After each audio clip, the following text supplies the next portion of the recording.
Yarrick Fenton had been warned 3 times not to approach the orc woman who lived at the edge of the Thornwild, but he had never been particularly good at following advice that conflicted with what his heart demanded. The first warning came from his mother, who clutched his arm with trembling fingers the morning she discovered wildflowers bundled on the kitchen table. The second came from Father Murdoch, who spoke in grave tones about the dangers of consorting with creatures that belonged to a different world. The third came from his own brother, who reminded him that their father had died fighting orcs in the border wars, and that some betrayals could never be forgiven. But Yarrick had seen her only once, standing in the market square of Millbrook with a basket of medicinal herbs she was attempting to trade, and that single glimpse had upended everything he thought he understood about duty, about loyalty, about the neat divisions between human and monster. She had been tall, powerfully built, with skin the color of spring moss and small tusks that caught the morning light when she spoke. Her eyes were amber, fierce and intelligent, and when the merchant had spat at her feet and called her savage, she had simply gathered her herbs and walked away with her head held high. Yarrick had watched her disappear into the forest road, and something in his chest had twisted painfully at the dignity in her retreat, at the loneliness that seemed to emanate from her straight back and steady stride. He had spent the next 3 weeks asking careful questions, learning that her name was Grasha, that she lived alone in a cottage deep in the Thornwild, that she had been cast out from her clan for showing mercy to human children during a raid. The orcs called her traitor. The humans called her monster. She existed in the space between, belonging nowhere. He could not explain, even to himself, why this stranger's exile had carved such a hollow in his chest. He could not justify the way he found himself thinking of her amber eyes when he should have been focused on the spring planting, or the way his hands moved without conscious thought to gather the wildflowers that grew along the creek boundary of his farm. But when he woke before dawn on the first day of the greening moon, with the flowers already bundled in cloth and his boots already laced, he stopped trying to reason with himself and simply walked.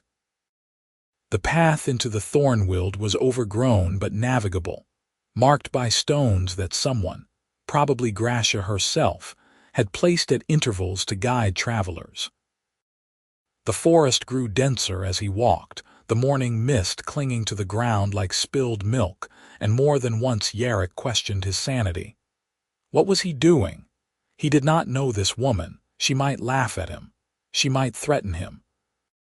She might simply shut the door in his face and leave him standing there with his ridiculous flowers and his even more ridiculous hopes.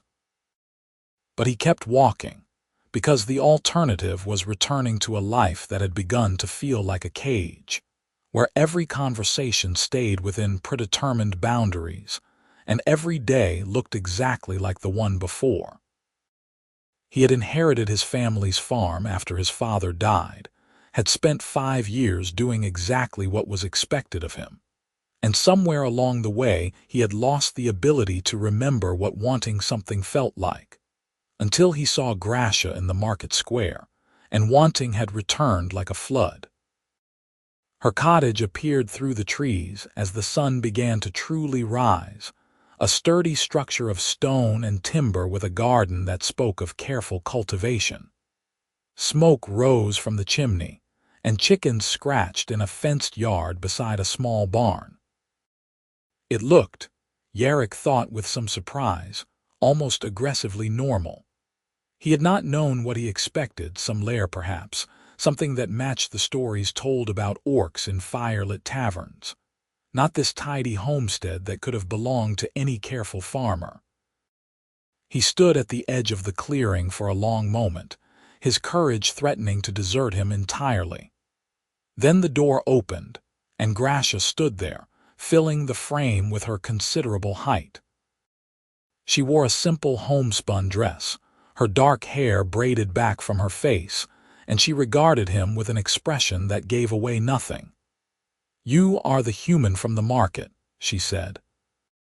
Her voice was lower than a human woman's, with a slight growl that suggested the tusks were not merely decorative. The one who stared. Yarrick's carefully prepared speech evaporated. "I brought you flowers," he said instead, which was possibly the stupidest thing he could have said, but there it was. Grasha looked at the bundle in his hands, then back at his face. "Why?" "Because I wanted to," Yarrick said. "Because you deserve them. Because I would like to court you, if you will allow it." The silence that followed was profound. A crow called from somewhere in the forest. The chickens continued their scratching. Grasha's expression shifted through several emotions too quickly for Yarrick to identify, before settling on something that might have been exasperation. "Court me," she repeated slowly, as if testing the words. "You wish to court me? Yes. You are human." "I noticed that, yes. I am orc." "I noticed that too." Grasha's eyes narrowed. "This is a joke. Someone sent you to mock me." "No one sent me," Yarrick said, taking a step forward. "I came because I have not been able to stop thinking about you since I saw you in the market. I came because the way that merchant treated you made me angry in a way I did not entirely understand. I came because you live out here alone, and that seems wrong somehow, and I thought maybe you might like flowers and company, if you want it." She studied him for a long moment, and Yarrick forced himself to meet her gaze without flinching. He could see the intelligence in those amber eyes, the careful assessment happening behind them. She was trying to determine if he was a threat, or a fool, or something else entirely. "You do not know me," she said finally. "I would like to," Yarrick replied. "Your people killed my brother in the border wars. My father died in those same wars." Grasha's expression softened slightly. "Then we both know loss." "Yes." Another silence, longer this time. Then Grasha crossed her arms over her chest, and Yarrick recognized the gesture as defensive, protective. "If you wish to court me," she said slowly, "then you will do it properly. Not with stolen moments or secret meetings, not with shame or hiding. You will court me as you would court any woman you respected." Yarrick felt something loosen in his chest. "I can do that." "My customs are not your customs," Grasha continued. "Among my people, courtship is a serious matter. It requires consistency, honesty, and proof of intent.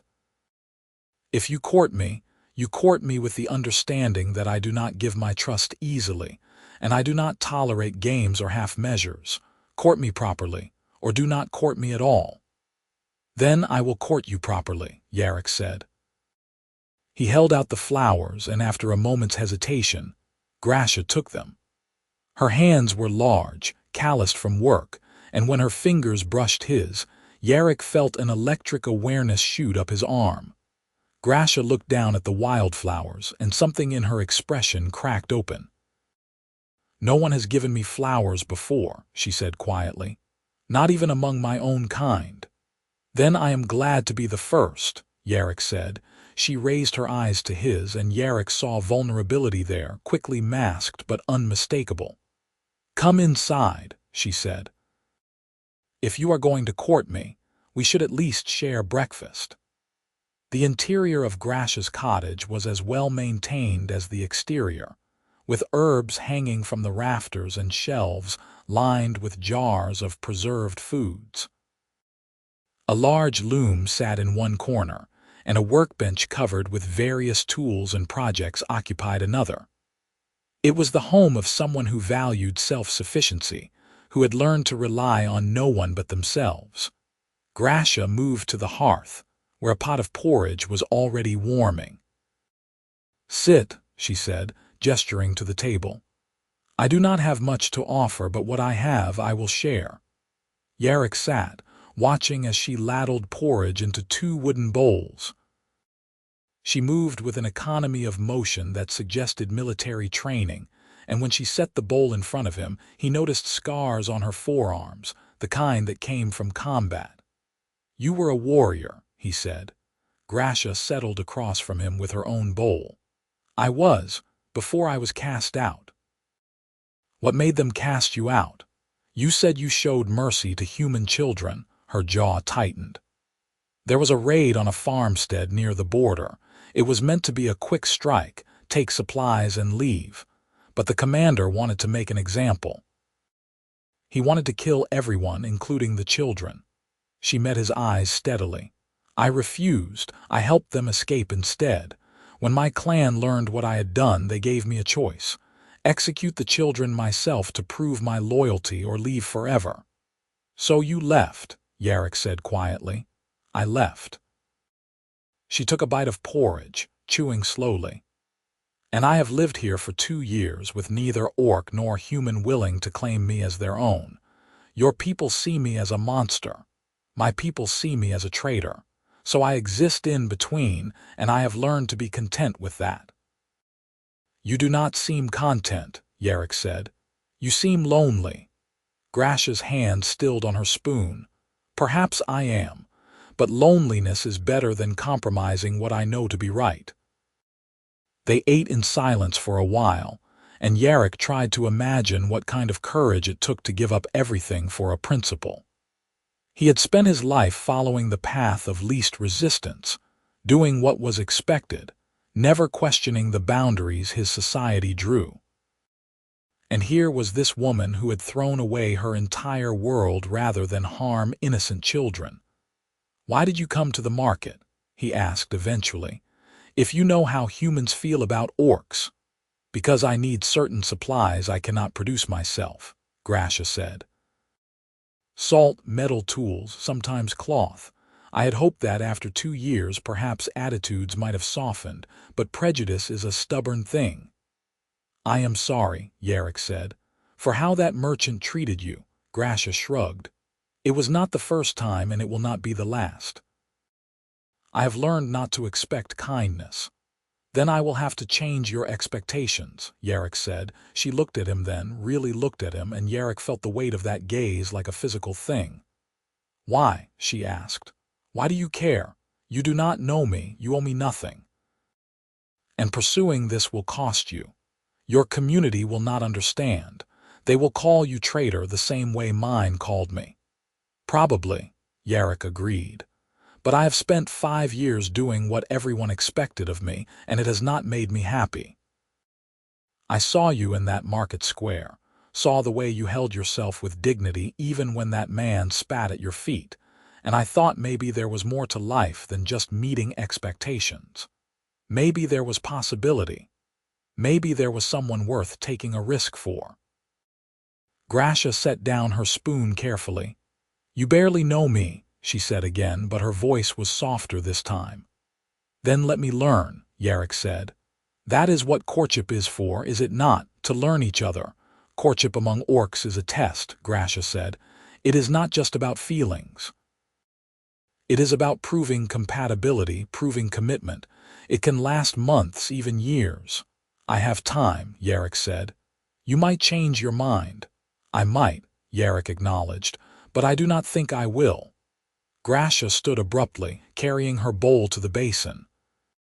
She stood with her back to him for a long moment, and Yarrick watched the tension in her shoulders, the way her hands gripped the edge of the basin. When she turned back, her expression was carefully neutral. If you wish to court me properly, then you will come at dawn, 3 times a week, she said. You will bring no gifts beyond your presence and your honesty. We will share breakfast and we will talk. We will learn each other's stories. After 1 month, if we both wish to continue, we will negotiate the next phase of courtship. Agreed, Yarrick said immediately. And you will not hide this courtship, Grasha added. You will not sneak here in darkness or pretend this is not happening. If anyone asks, you will tell them the truth. That would be harder, but Yarrick nodded. Agreed. And if you decide this is a mistake, you will tell me directly. You will not simply stop coming and leave me wondering. I deserve that much respect. You deserve much more than that, Yarrick said. But yes, If I change my mind, I will tell you, though I do not think I will change my mind. Grasha studied him for another long moment, then nodded. 3 days hence at dawn, do not be late. I will be here, Yarrick promised. He stood, and Grasha walked him to the door. As he stepped outside, he turned back. Thank you, he said, for giving me a chance. Thank you for the flowers, Grasha replied. They were lovely. The walk back through the forest felt different, lighter somehow. Yarrick had not realized how heavy his life had become until he felt the weight lifting. He had no illusions about what he was choosing. His mother would be upset. His brother would be furious. The entire community of Millbrook would have opinions, none of them favorable. But for the first time in years, Yarrick felt like he was moving towards something instead of just enduring. He had 3 days to prepare for the storm that was coming. His mother discovered his intentions that evening, when he made the mistake of asking her about orcish courtship customs. The silence that followed his question was deafening.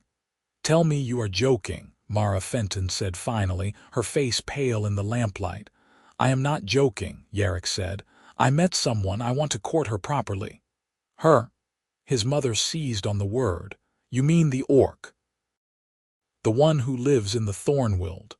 Her name is Grasha, Yarrick said. And yes, your father died fighting orcs, Mara said, her voice rising. Have you forgotten? Have you forgotten what they did to him, to this family? I have not forgotten, Yarrick said quietly. And Grasha lost her brother in the same wars. We both carry those losses. It is not the same thing, Mara snapped.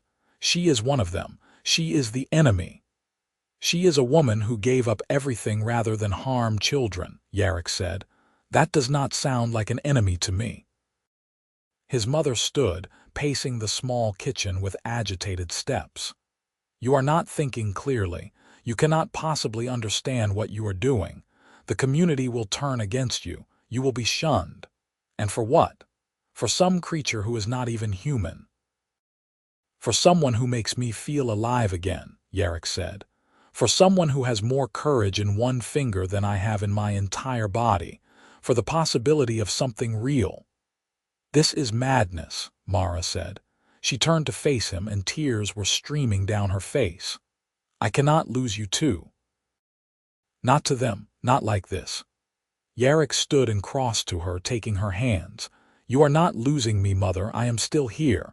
I am still your son. I am just finally choosing something for myself. By choosing her, you choose against your own kind, Mara said. You choose against your father's memory. Father fought because he believed in protecting the innocent, Yarrick said. Grasha gave up her entire clan for the same reason. I think he would have understood that. His mother pulled her hands away. I cannot support this. I cannot stand by and watch you throw your life away. I am not asking you to support it, Yarrick said gently. I am just asking you not to hate me for it. But his mother turned away, and Yarrick knew that bridge would take time to rebuild if it could be rebuilt at all. His brother's reaction was even worse. Dylan Fenton showed up at the farm the next morning, slamming the door hard enough to rattle the hinges. Have you lost your mind? Dylan demanded without preamble. Mother came to me in tears. She says you are planning to court an orc. Tell me it is not true. It is true, Yarrick said calmly. He was mending fence posts, and he continued working as he spoke. I met someone. I am pursuing a courtship. An orc, Dylan said flatly. You are planning to court an orc, an actual orc. Her name is Grasha, Yarrick said. And yes. Dylan grabbed his shoulder, spinning him around. Father died fighting those monsters. He died protecting this land from their raids, and you are going to betray his memory by bedding one of them. Yarrick knocked his brother's hand away. I am not betraying anyone. And do not speak of her that way. Or what? Dylan challenged. You will choose her over your own family. I am choosing to live my own life, Yarrick said. Something I should have done years ago. You are choosing selfishly, Dylan snapped. You are choosing without thought to how this affects the rest of us. People already whisper about our family because father died in a failed raid. Now you want to add to that by openly consorting with the enemy. She is not the enemy, Yarrick said tiredly.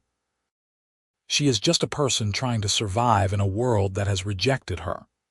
She is an orc, Dylan said, as if that explained everything. And you are a fool if you think this will end any way but badly, for both of you. After Dylan left, slamming the door again for emphasis, Yarrick sat on the porch steps and wondered if his brother might be right. Not about Grasha being the enemy, he knew that much was wrong, but about it ending badly.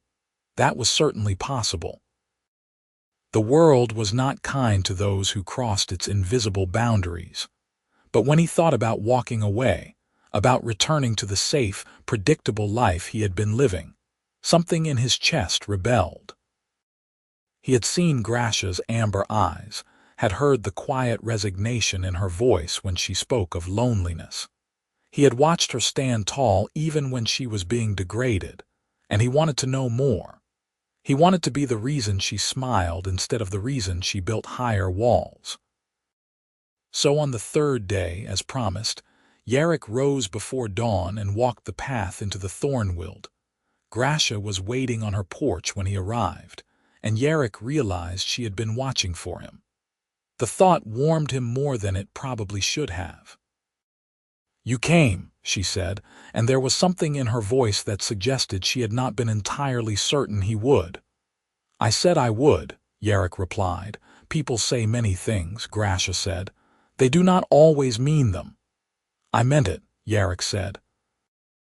Grasha nodded slowly, then gestured him inside. The morning unfolded much like the first one had, with simple food and complicated conversation. Grasha asked him about his farm, about his family, about the life he had lived before he decided to walk into the forest with Wildflowers.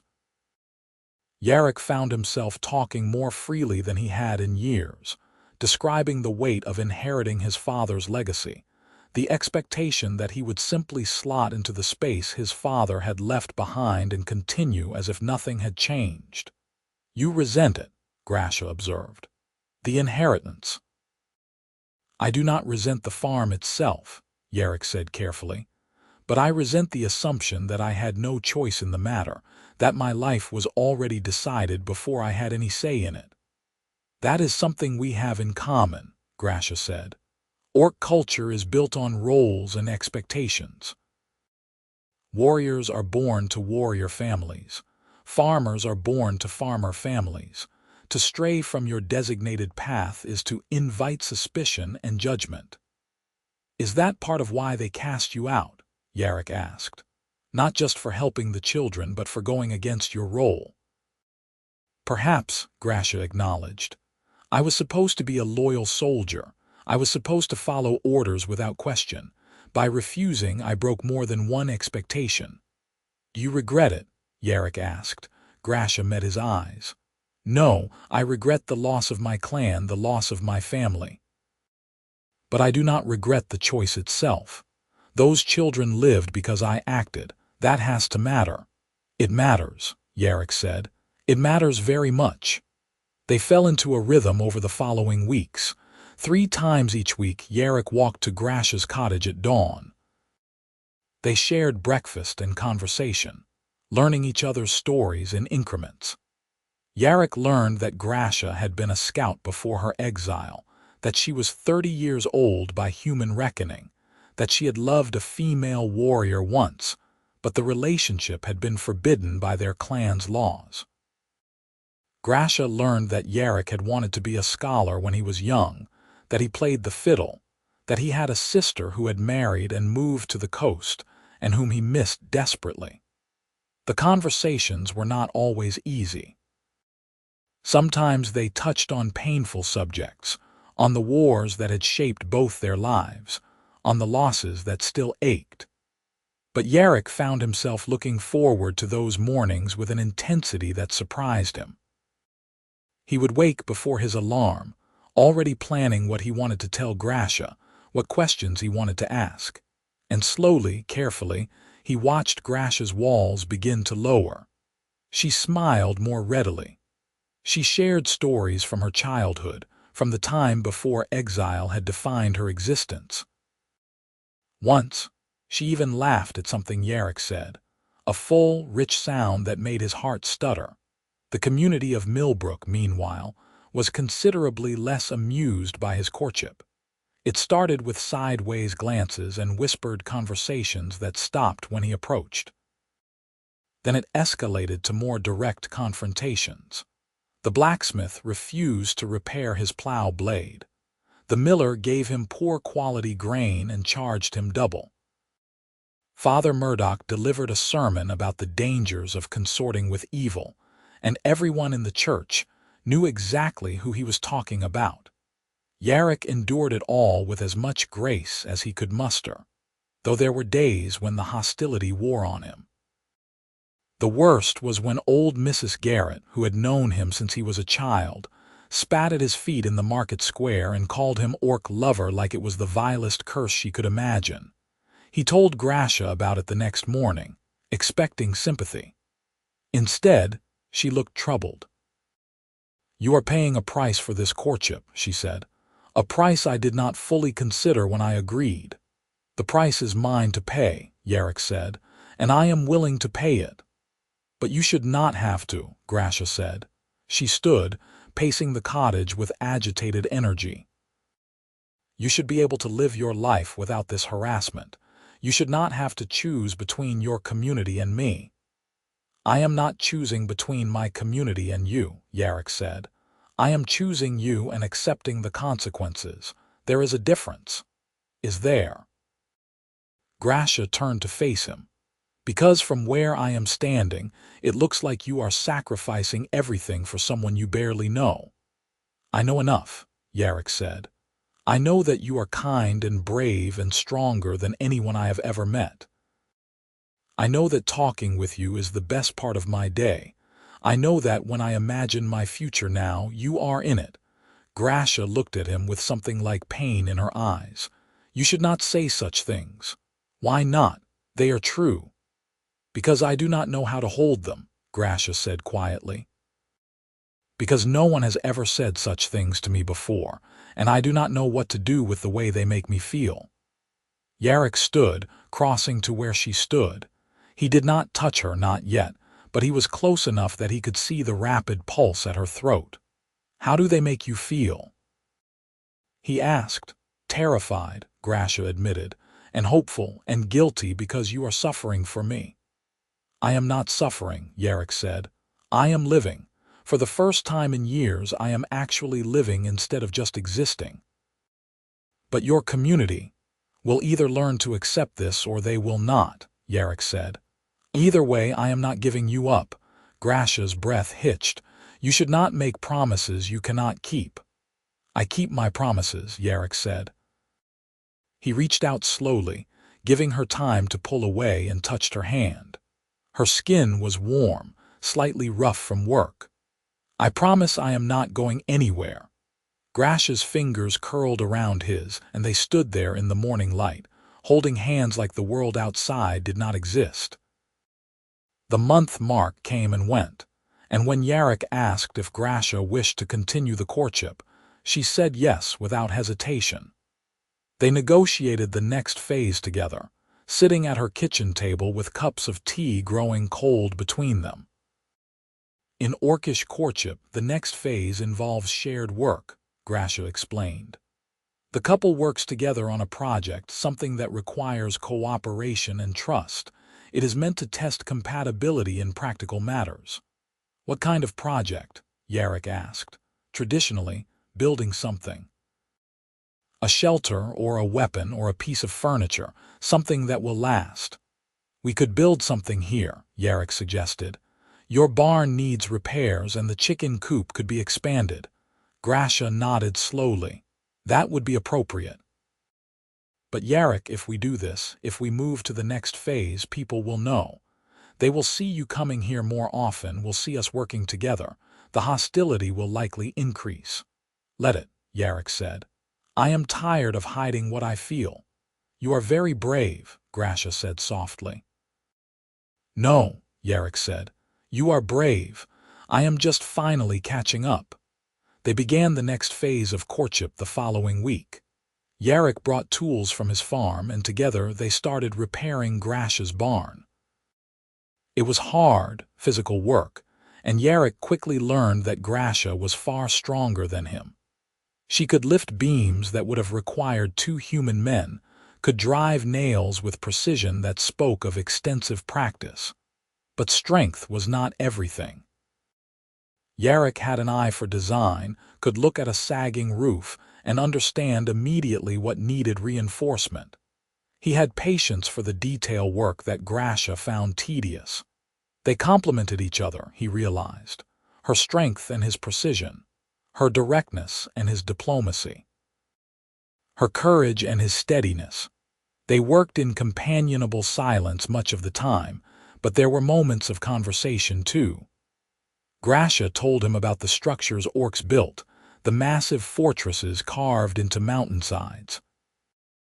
Yarrick told her about the cathedrals he had seen during a journey to the capital, the way human architecture reached toward the sky as if trying to touch the divine. "What do you want?" Grasha asked one afternoon.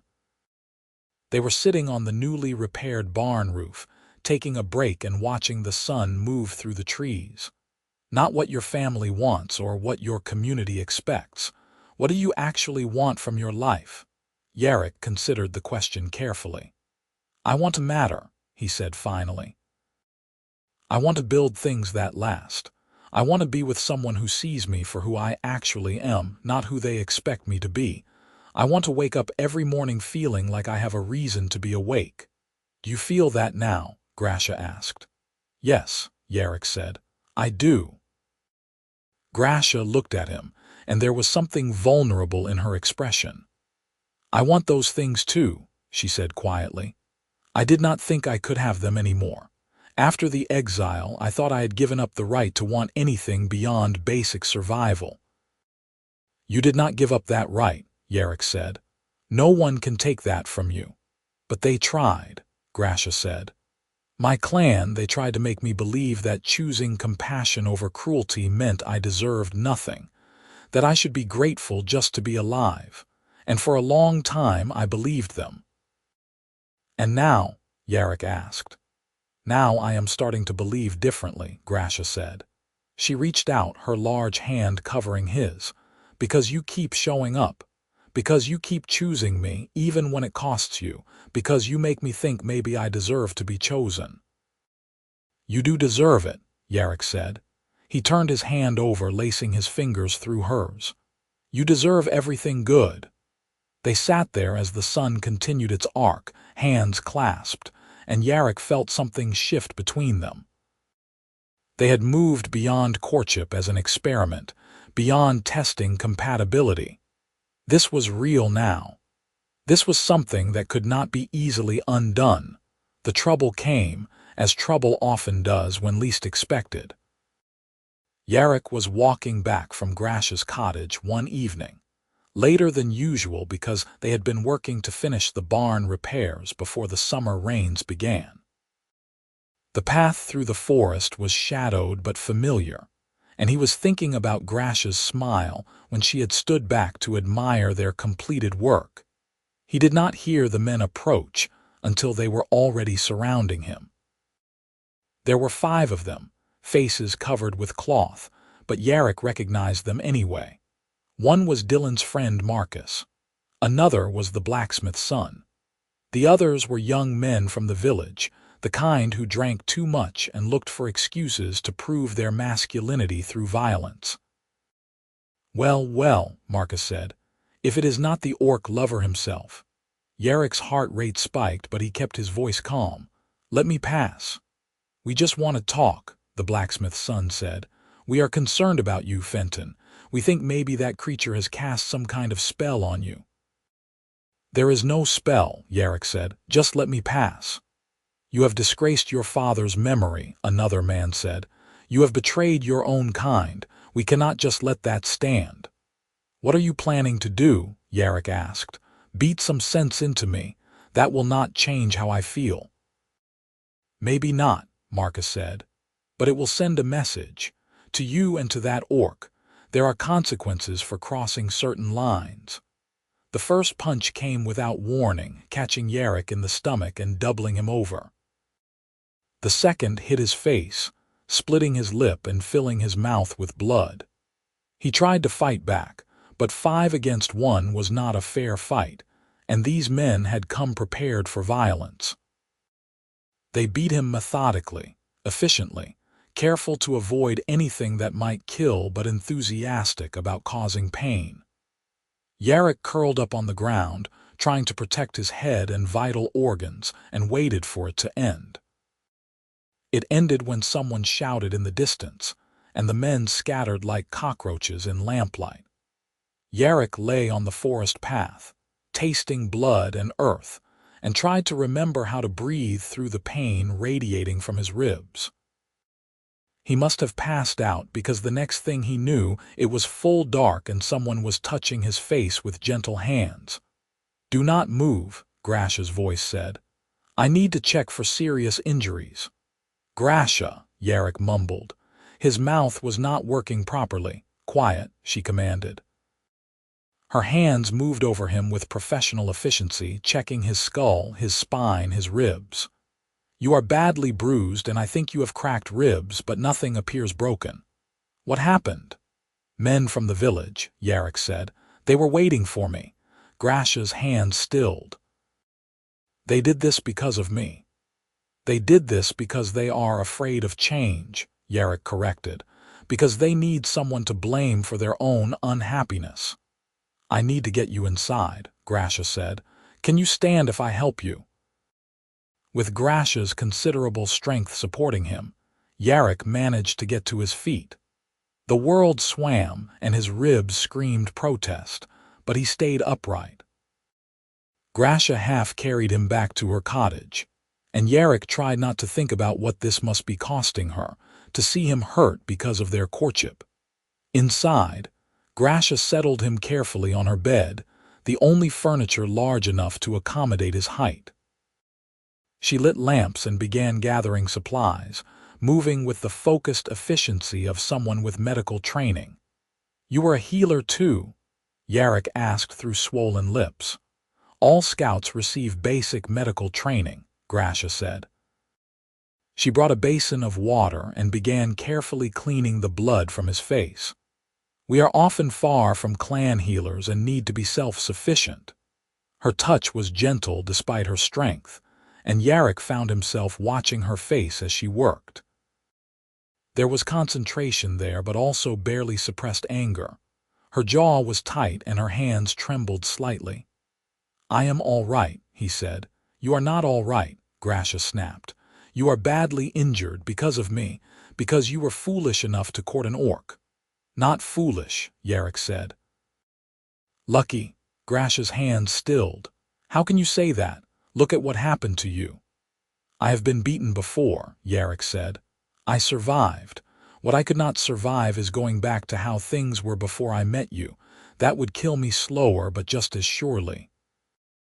"You are not thinking clearly," Grasha said.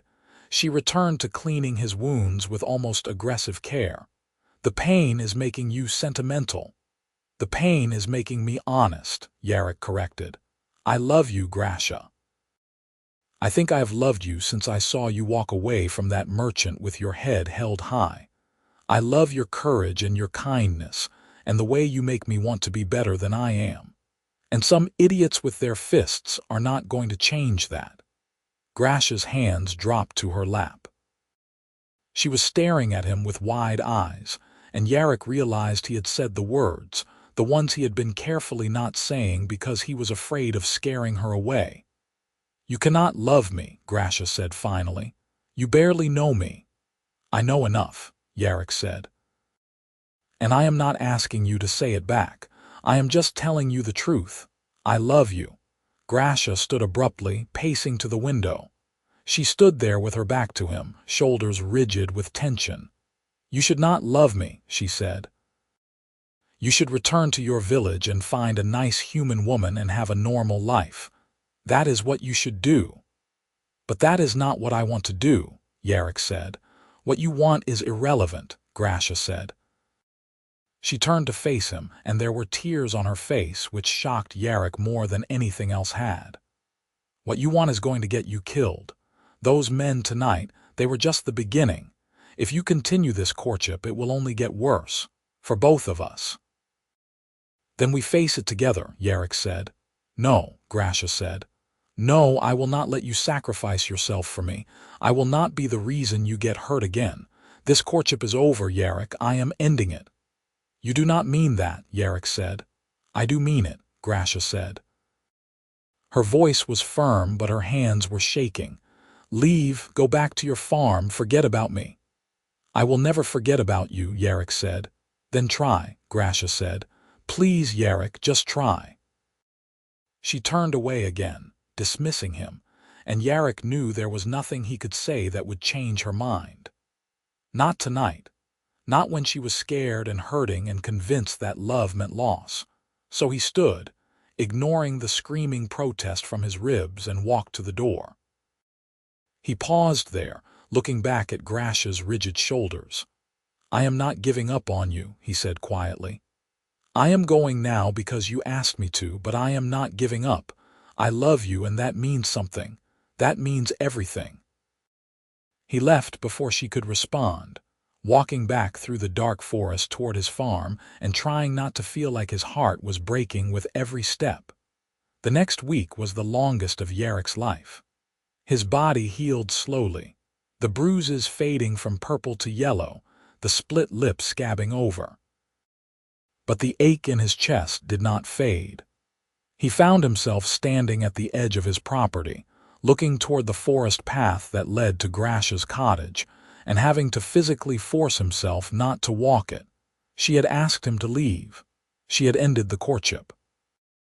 He had to respect that, even if it killed him. His mother, seeing his injuries, had come to the farm with food and medical supplies. She had not asked what happened, and Yarrick had not told her. They moved around each other carefully, and if Mara suspected that her son's heart was broken along with his ribs, she was kind enough not to mention it. Dylan came too, though his visit was less welcome. He stood in the doorway of Yarrick's cottage and stared at his brother's battered face with an expression that might have been guilt. "I did not tell them to do it," Dylan said without preamble. "But you knew they were planning something," Yarrick said. Dylan did not deny it. "I thought maybe if you understood how serious people were, you would end things on your own. I did not think they would actually hurt you." "Well, they did," Yarrick said. "And congratulations, it worked. She ended the courtship." Dylan looked like he wanted to say something, maybe even apologize. But Yarrick turned away before he could speak, and eventually Dylan left. The truth was, Yarrick understood why Grasha had made the choice she did. She was trying to protect him. She thought by pushing him away she could keep him safe. It was, in its own way, an act of love, but it was also wrong. Because safety without happiness was just another form of prison. And Yarrick had spent enough time in that particular prison to know he never wanted to return. On the 7th day, he made his decision. He rose before dawn, the way he had done for weeks, and gathered wildflowers from the creek boundary. Then he walked the path to Grasha's cottage, his ribs protesting but his determination absolute. If she wanted him gone, she would have to tell him to his face. And she would have to keep telling him, every day, until he believed she meant it. Which might be never. Grasha was on her porch when he arrived, and Yarrick realized she had been watching the path the same way she had watched for him when their courtship first began. She stood as he approached, her expression cycling through surprise, dismay, and something that might have been hope. "I told you to leave," she said. "You did," Yarrick agreed. "I left, and now I am back." "Yarrick," she said, and there was pain in the way she said his name.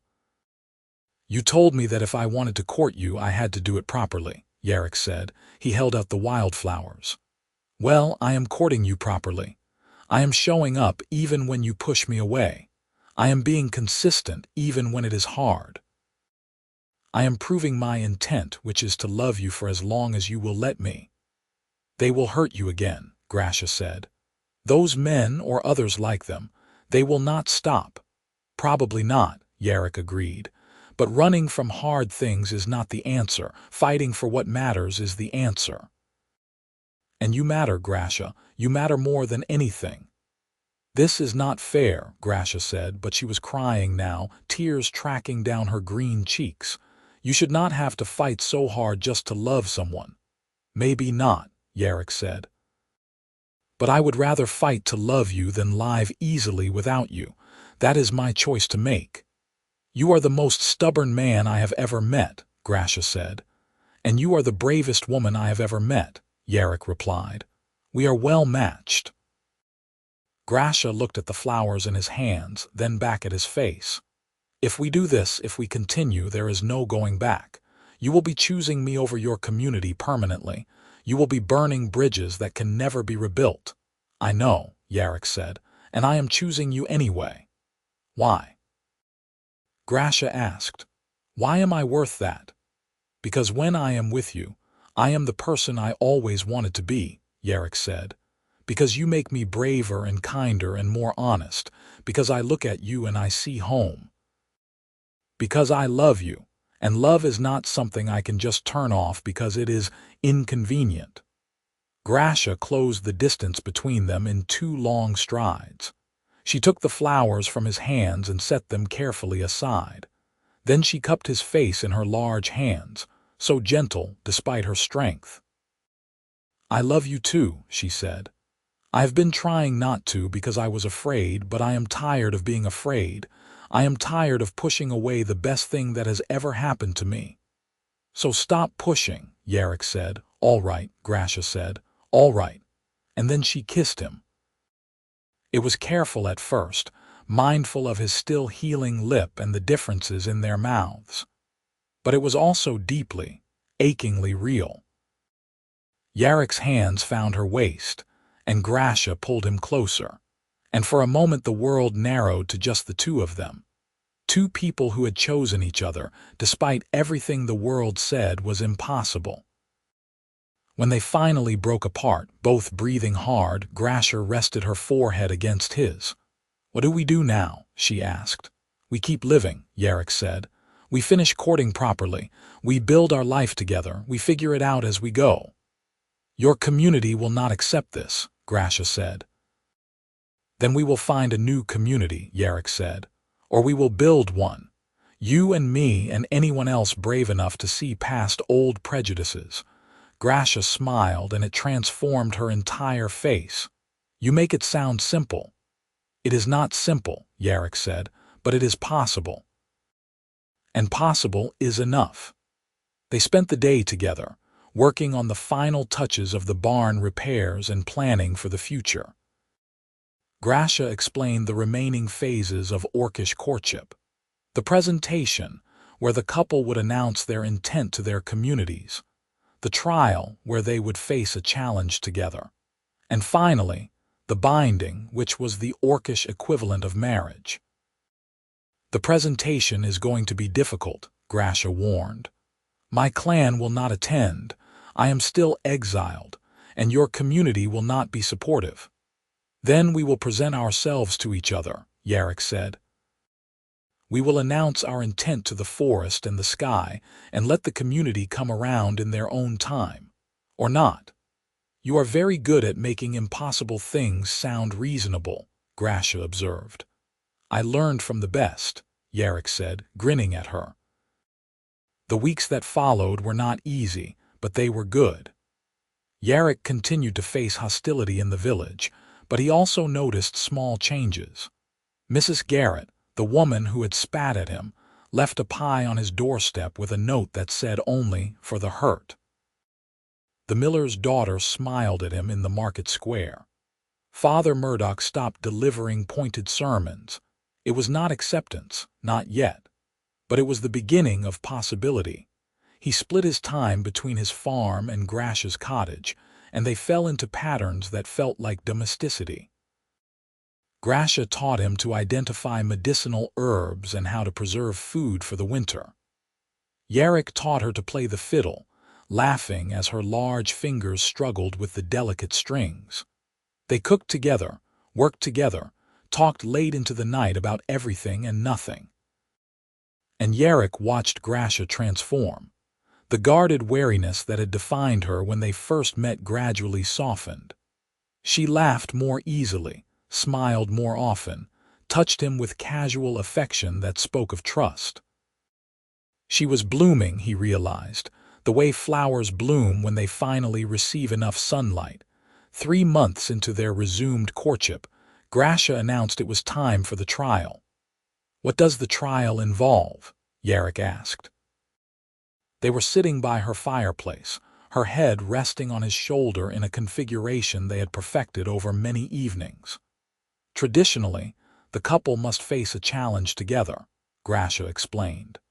"Something dangerous or difficult that tests their ability to work as a unit. In orc clans, this might be hunting a dangerous beast or defending against a raid, but we will have to adapt the tradition to our circumstances." "What kind of challenge makes sense for us?" Yarrick asked. Grasha was quiet for a moment, then lifted her head to meet his eyes. "I think our challenge should be to build a bridge," she said.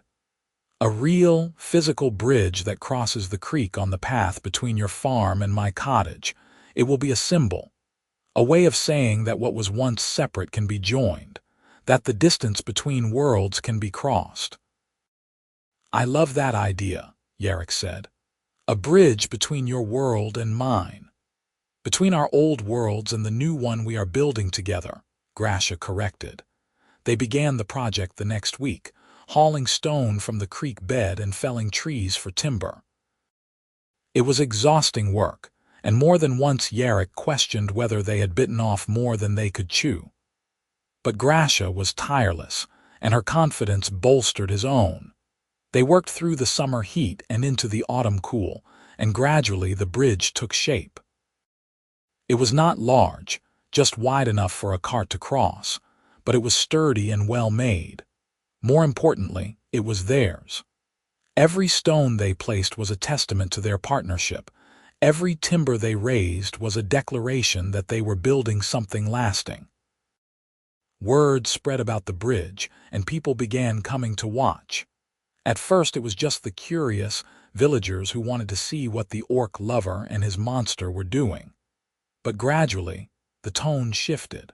Farmers stopped to offer advice about the best way to set foundation stones. The blacksmith, grudgingly, provided iron bracing at cost. Even Dylan showed up one day and worked silently alongside them for an afternoon, his presence an apology he still did not know how to voice.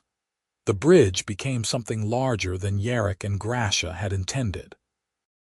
It became a focal point, a place where the community could process their discomfort with change in a tangible way. Some people still muttered and disapproved, but others began to see possibility. On the day they finished the bridge, Grasha stood at its center and looked out at the small crowd that had gathered to watch them place the final timber. "This bridge is for anyone who needs it," she called out, her voice carrying across the clearing. "For anyone who wants to cross between what was and what could be. It is not just for Yarrick and me, it is for all of us." There was a long silence. Then Mrs. Garrett, of all people, stepped onto the bridge. She walked its length carefully, testing its sturdiness, and when she reached the other side, she turned to face the crowd. "It is a good bridge," she said simply. "Solid. It will last." And somehow those few words felt like benediction.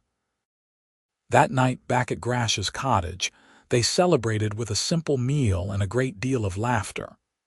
Yarrick's ribs had long since healed and his face bore no more marks from the beating. But there were other scars now, invisible ones that spoke of growth and change. "We did it," he said.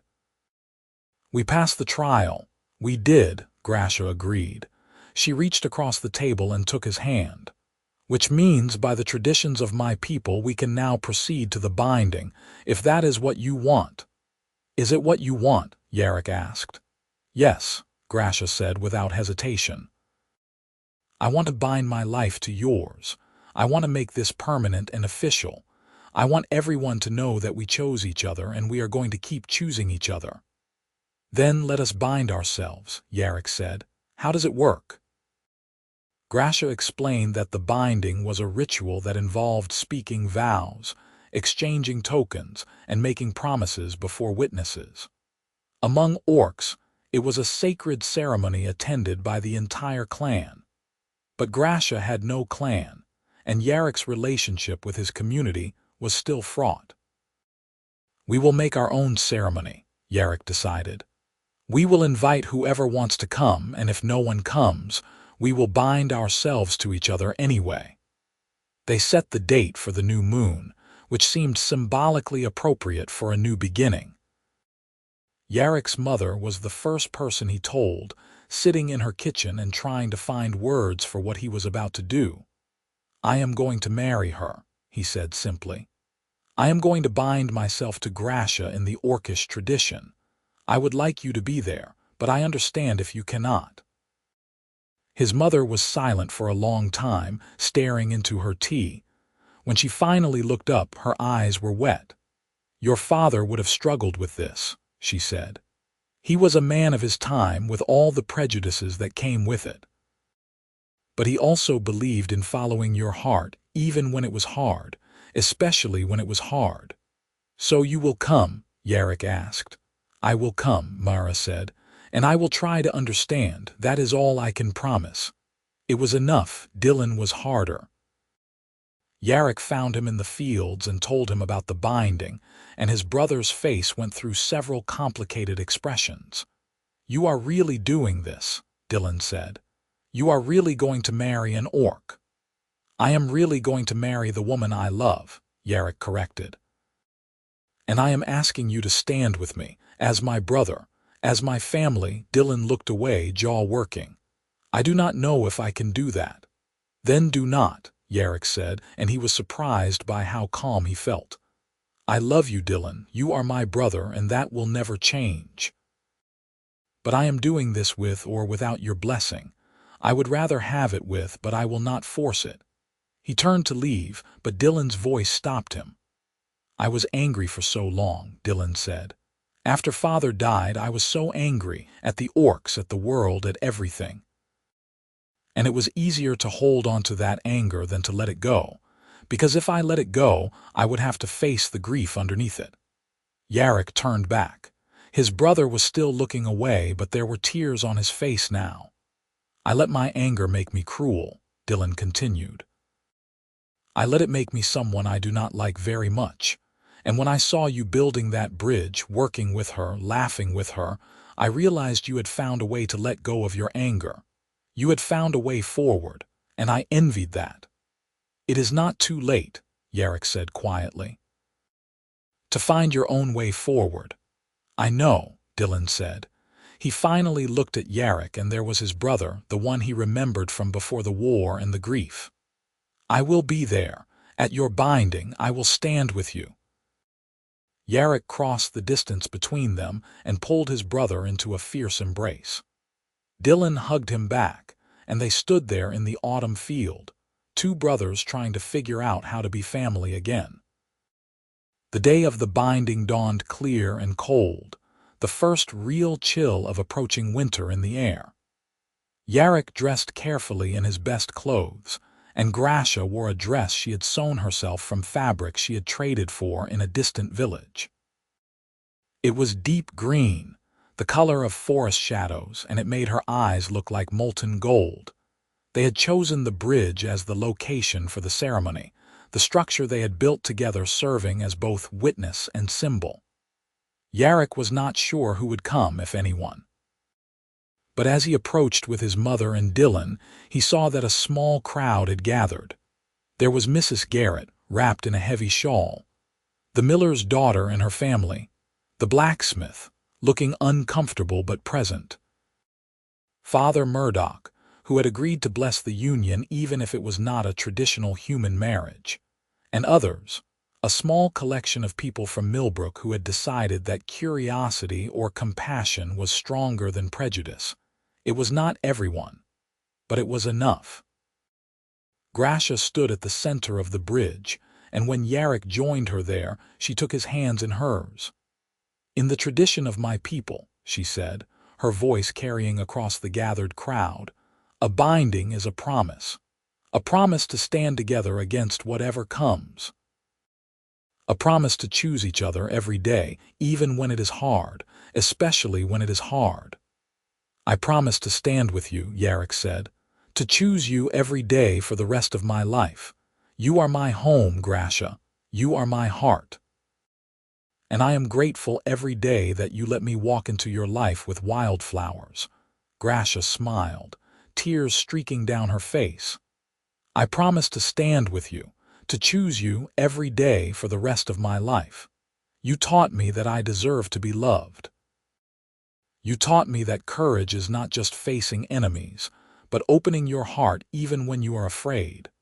I am grateful every day that you were stubborn enough to keep showing up." They exchanged tokens then, simple bands that Yarrick had carved from oak and Grasha had inlaid with copper. They fit imperfectly, human hands too small for orcish bands and orcish bands too large for human fingers. But they were theirs, imperfect and perfect all at once. Father Murdoch stepped forward then and offered a blessing, one that spoke of love transcending boundaries and faith bridging divides. It was generous, considering the man's earlier reservations, and Yarrick felt gratitude swell in his chest. When the ceremony concluded, when the vows had been spoken and the tokens exchanged, Grasha pulled Yarrick into a kiss that was witnessed by everyone gathered. There were gasps, and Yarrick thought he heard someone mutter disapprovingly, but there was also applause, tentative at first but growing stronger. They broke apart, both grinning, and Yarrick looked out at the faces of the people who had come. His mother was crying, but she was smiling too. Dylan looked uncomfortable but proud. Mrs. Garrett was dabbing at her eyes with a handkerchief. "We are bound," Grasha said, just loud enough for Yarrick to hear. "We are bound," he agreed. "Whatever comes next, we face it together." What came next was, surprisingly, simpler than what had come before. Yarrick and Grasha settled into married life with an ease that suggested they had been preparing for it all along. Yarrick moved most of his belongings to Grasha's cottage, though he kept his family farm operational with the help of hired hands. They talked about eventually combining the properties, about building something new that belonged fully to neither of their old worlds but to the new world they were creating. Winter arrived, and with it came the challenges of the season. But they faced those challenges together, keeping each other warm, keeping each other fed, keeping each other company through the long dark nights. Grasha taught Yarrick the old orc stories, tales of heroes and monsters and the thin line between the two. Yarrick taught Grasha human songs, and they laughed together at her earnest attempts to play his fiddle. The community of Millbrook continued its slow evolution. Some people remained hostile, but more began to soften. The bridge became a popular shortcut, and people would sometimes nod to Yarrick and Grasha when they crossed paths. Mrs. Garrett started inviting them to community gatherings, and while not everyone was pleased, no one openly objected. In the spring, Grasha revealed that she was pregnant. Yarrick had been repairing the chicken coop when she told him, and the hammer had slipped from his suddenly nerveless fingers. "Pregnant," he had repeated stupidly. "Yes," Grasha said. She looked nervous, which was unusual for her. "I know we did not discuss this possibility. I know that a child will complicate everything, but I want you to know that I am happy, terrified but happy." Yarrick crossed to her and pulled her into his arms, holding her as tightly as he dared. "I am happy too," he said into her hair, "and terrified, but mostly happy." The pregnancy progressed, and Yarrick watched in awe as Grasha's body changed to accommodate new life. He became fiercely protective, insisting she rest more and work less, though Grasha rolled her eyes at his mother henning and continued to be as active as she felt capable of being. His own mother, upon learning she would be a grandmother, had surprised everyone by becoming Grasha's staunchest ally. She showed up regularly with food and advice, treating Grasha with the same matter-of-fact kindness she had always shown Yarrick. It was, Yarrick thought, his mother's way of apologizing for her initial resistance. The baby, when she arrived in late summer, was healthy and loud and absolutely perfect. She had Yarrick's dark hair and Grasha's amber eyes, skin that was a shade between Yarrick's pale tan and Grasha's deep green, and the tiniest beginning of tusks that would grow more prominent with age. They named her Mira, which meant peace in the old orcish tongue. Holding his daughter for the first time, feeling her tiny weight in his arms and seeing how Grasha looked at both of them with such fierce love, Yarrick understood that they had done something impossible. They had not just fallen in love across the divide of species and prejudice. They had created a bridge, a living, breathing bridge in the form of this child who belonged to both worlds and to neither. The christening was held at the bridge they had built, and this time nearly the entire village attended. People brought gifts and well wishes, and if some of the older generation looked uncomfortable, the children were fascinated by the half-orc baby with her unusual features and bright eyes. Mrs. Garrett held Mira with experienced hands and declared her a beauty. Father Murdoch blessed her with genuine warmth. Even the blacksmith smiled grudgingly and promised to make her a set of toy soldiers when she was old enough. "You did this," Grasha said later that night, after everyone had left and they were alone with their daughter. "You changed hearts." "We did this," Yarrick corrected, "together, by refusing to accept that love was impossible just because it was difficult." "Do you ever regret it?" Grasha asked. "The choice you made, the life you gave up?" "Never," Yarrick said without hesitation. "This life with you and Mira is more than I ever dreamed I could have. You are more than I dreamed I could have." "You are a very good husband," Grasha said. She leaned her head on his shoulder, careful not to disturb the sleeping baby in her arms. "And you will be an excellent father." "I am going to do my best," Yarrick promised. They sat together in the fading light, a human man, an orc woman, and their impossible daughter, proof that love could bridge any divide if you were brave enough to build the bridge. The years that followed were not without challenges. There were still people who looked at their family with suspicion or distaste. There were difficulties that came with raising a child who belonged to two worlds. But there was also joy, so much joy that sometimes Yarrick felt his chest might burst with it. Mira grew into a bright, curious child who moved between the human village and her mother's forest home with equal ease. She learned human songs and orc stories. She played with the village children and hunted with her mother. She was, in her very existence, proof that the boundaries people drew were arbitrary and could be crossed. More families began to cross those boundaries. A human woman married an orc man from a clan north of the Thornwild.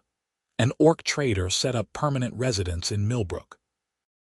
Slowly, painfully, the world began to change.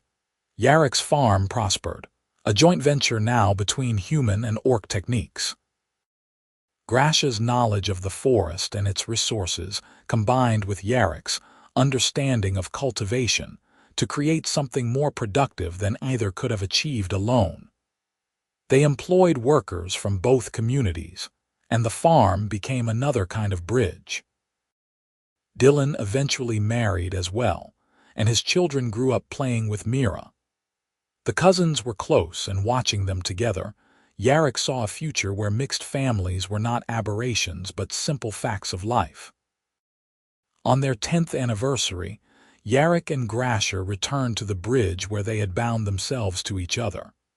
It had weathered well, the timbers still strong, the stones still firmly placed.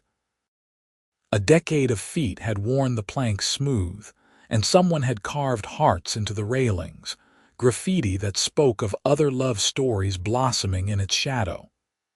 "You remember the first time I showed up with Wildflowers?" Yarrick asked. They were standing in the center of the bridge, watching the sun set through the trees. "I remember thinking you were either very brave or very foolish," Grasha said.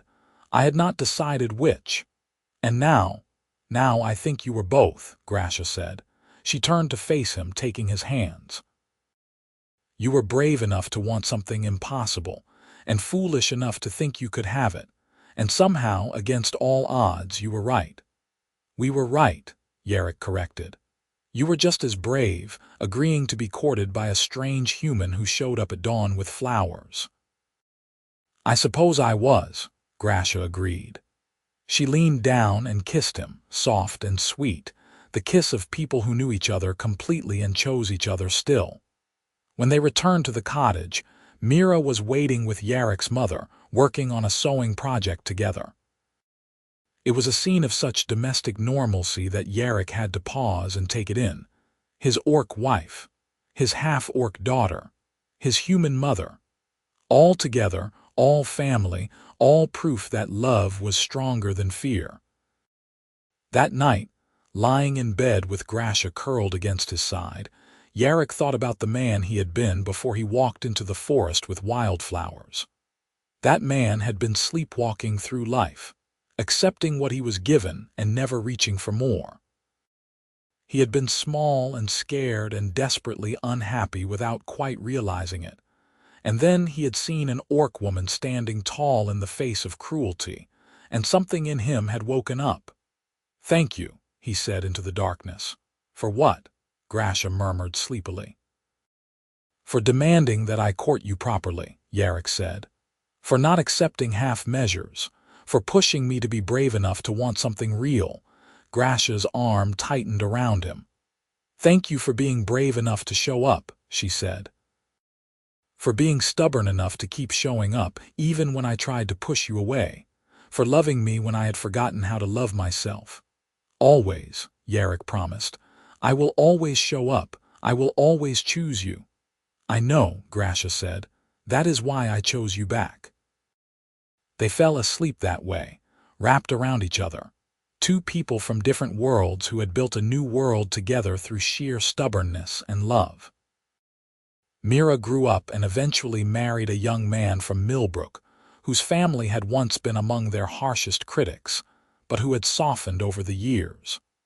The wedding was a grand affair, blending human and orc traditions, and the entire village attended. Yarrick stood with his daughter, watching her bind herself to the man she loved, and felt the circle complete itself. He had walked into the forest with Wildflowers and an impossible hope. And that hope had grown into a life, into a family, into a community that was slowly learning that love did not require sameness, only courage. On the day Mira's first child was born, a beautiful baby boy with his mother's unusual coloring and his father's bright blue eyes, Yarrick held his grandson and felt something settle in his chest. This was legacy.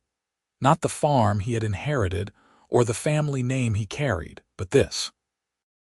The proof that reaching across divides was possible, that choosing love over fear could create ripples that spread far beyond any one couple's story.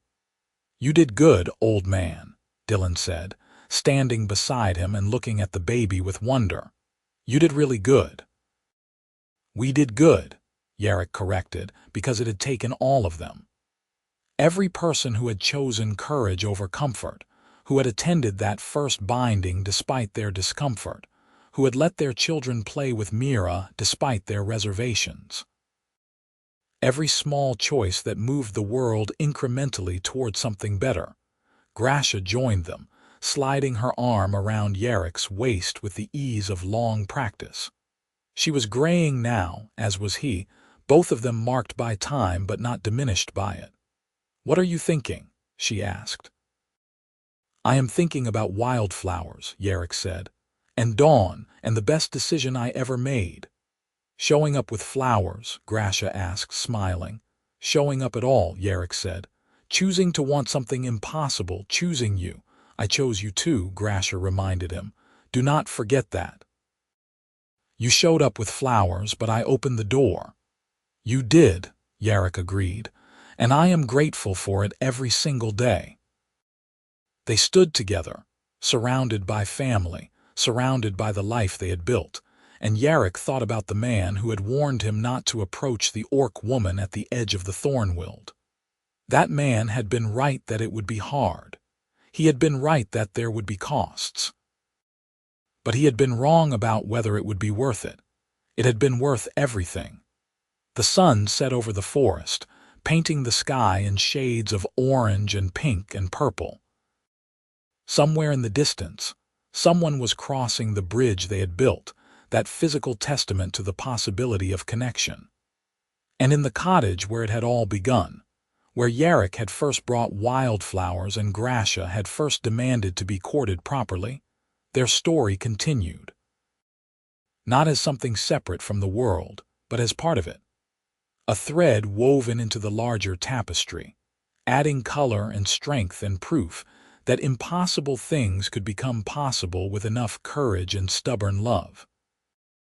Yarrick looked at his wife, at his daughter, at his grandson, at the extended family that had grown from one man's decision to show up with Wildflowers at dawn.